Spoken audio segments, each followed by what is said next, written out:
Math Tanong. Let me ask you some question. Choose the letter of the correct answer.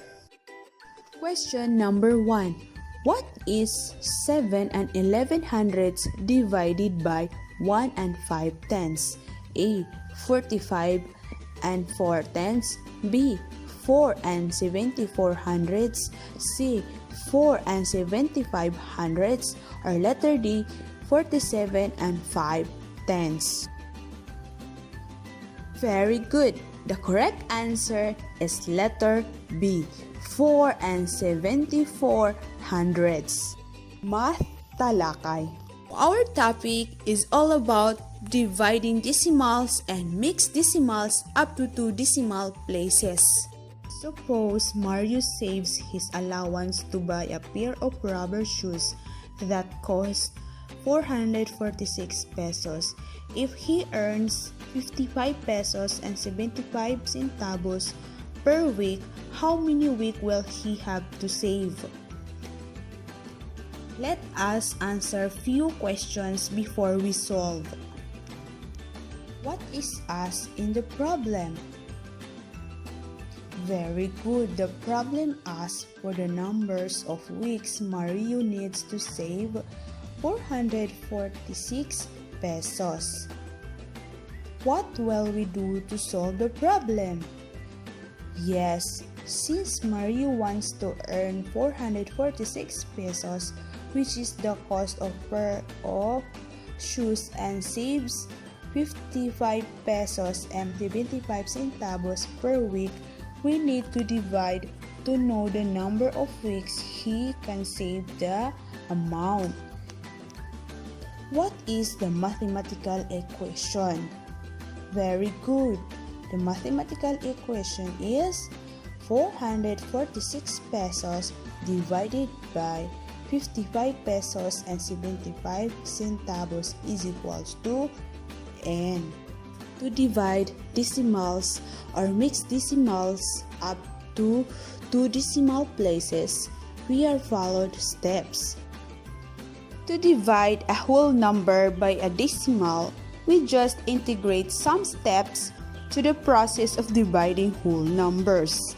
First step, change the divisor into whole number by moving the decimal point to the right. Step 2, move the decimal point in your dividend the number of times you move the decimal point in your divisor. Add 0 or zeros if needed. Step 3. Perform division of whole numbers. So let's divide. 446 pesos divided by 55 pesos and 75 centavos is equals to N. Since 55 pesos and 75 centavos is 2 decimal places, we move the decimal point in both numbers 2 places going to the right. So we have now 44,600 divided by 5,575. Since we have 4-digit divisor, we divide 44,600 by 5,575. The answer is yes, 8. So 8 times 5,575 is equals to yes, 44,600. Then minus equals to 0. So by following the process of division, 446 pesos divided by 55 pesos and 75 centavos is equals to 8. Needed 8 weeks to save to buy the shoes. Mas tandaan. To divide decimals or mixed decimals up to 2 decimal places, we follow as steps. Step 1. Change the divisor into whole number by moving the decimal point to the right. Step 2. Move the decimal point in your dividend the number of times you move the decimal point in your divisor.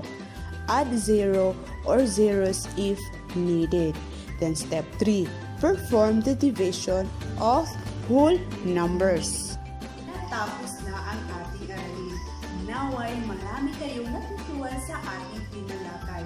Muli, ito ang inyong teacher, Samiha Galman, nagsasabing manood, makinig, at matuto upang maging matinik at matalino.